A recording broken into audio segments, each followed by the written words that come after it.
welcome back. I'm Jill with the Carefree Kitchen, and today I'm going to be showing you how to make a really easy and delicious homemade marinara sauce. Also, be sure to double the batch because it is fantastic. I mean, if you've never had homemade marinara sauce, then just wait because this is something special. Okay, before we get started, be sure to subscribe down below and follow me on social media. I'm on Pinterest and Facebook and Instagram and YouTube, so follow me on social media. I would love to get connected with you, and leave me a comment and let me know some other video ideas that you'd be interested in. Okay, so to get started on this marinara recipe, let me show you the ingredients. Okay, the first thing are onions, and it calls for 3 medium onions, but these are kind of smaller onions, so I'm gonna do 4, and it sounds like a lot, but I promise it gives it such a deep, rich flavor. You're gonna love it. All right, and then I have garlic, and I use jarred garlic quite a bit, but for this recipe, I am going the extra mile making this homemade marinara sauce, and fresh garlic is worth the time here too. Okay, and then for the tomatoes, this is just gonna take some crushed tomatoes, and this Cento brand is so good. And then for my spices, this is a 1/4 of a cup of Italian seasoning, and if you don't have like an Italian seasoning blend, then you can just make your own. It's equal parts parsley, oregano, and basil. So that's what this is. And then I have garlic powder, a tablespoon of that, a tablespoon of onion powder, and then this is some garlic salt. And then when I get towards the end, I'm gonna add maybe a little bit more salt and pepper.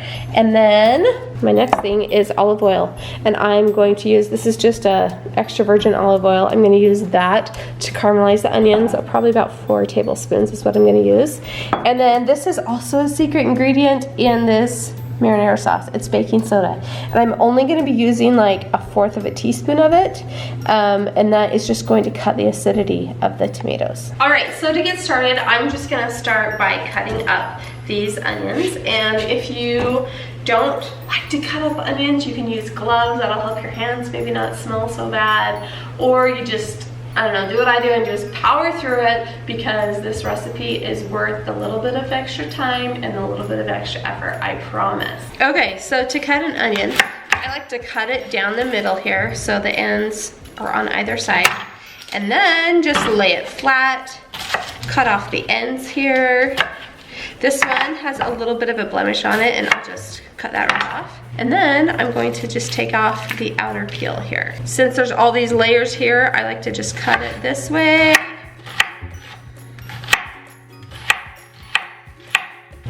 And cut it this way. Put that in your bowl, and then I'm gonna go ahead and do the other 3 onions too. So now for garlic. When you're picking garlic out in the grocery store, you wanna be sure that it's like firm, that it hasn't like shriveled, and you can tell if the skin is pretty tight, then it's probably pretty fresh garlic. And then I am looking for 4 cloves of garlic, and I'm going to use some of the bigger pieces here, like this. I wanna get 4 big cloves of garlic. And if I only have the smaller ones, then I would probably use 6 in this recipe. Okay, so there's my 4 cloves of garlic. And now to cut garlic, I'm just gonna cut the end off here. And it's a lot like the onion. I'm just gonna cut both ends off and then just peel the outer skin away. And then I just wanna dice it. I'm gonna do a lot the same way that I do the onion. Slice it really thinly, and then the other way. And then turn it.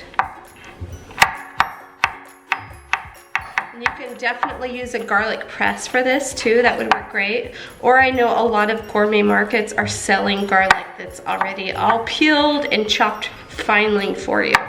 And that's awesome, but I would use the fresh garlic if you have that available. Okay, so I have my onions chopped and my garlic ready. Here's my onions right here. And then I've got my garlic all chopped up and ready to go. So the first thing I'm going to do is I'm going to turn the stove on, probably medium-high heat for now, and get it warm. And then I'm going to add about 4 tablespoons of olive oil. Okay, I'm gonna cover the bottom of the pan here, approximately 4 tablespoons, and then add in my onions. Just gonna get all of those out. And then I'm going to cover my onions in the olive oil. And now we'll just let them simmer here for about 5 minutes, and I'll show you here in 5 or 10 minutes when they start to turn golden. All right, these onions have been caramelizing for about maybe 8 minutes, maybe 10 minutes, and we're just going nice and low and slow here. And you can see those little bits of caramelization already, and we're just gonna keep going until it's all golden brown. And then we will add our garlic and then brown that as well. All right, do you see the nice golden color there of those onions? It's perfect. They have reduced down to about 1/3 of their size. They're pretty mushy and just the way that we want them. Now I'm going to take my garlic and put it in there and stir that around. And now I'm going to continue to cook it for a few more minutes until my garlic is nice and golden as well. All right, this is looking perfect. That garlic is nice and golden in color as well. And you can see all this delicious crustiness on the bottom, and that's perfect. So now I'm going to add my crushed tomatoes. 1 and then 2. And I'm already having regrets. I should have doubled this recipe. It is so good. And I already know this is gonna go too fast. And then I have all of my seasonings. And I'm just gonna go ahead and dump those in. And then the recipe calls for 1/4 teaspoon of baking soda. And there we go. Just a little bit more of that. That's just a pinch of that, and that's gonna reduce the acidity in the tomato sauce.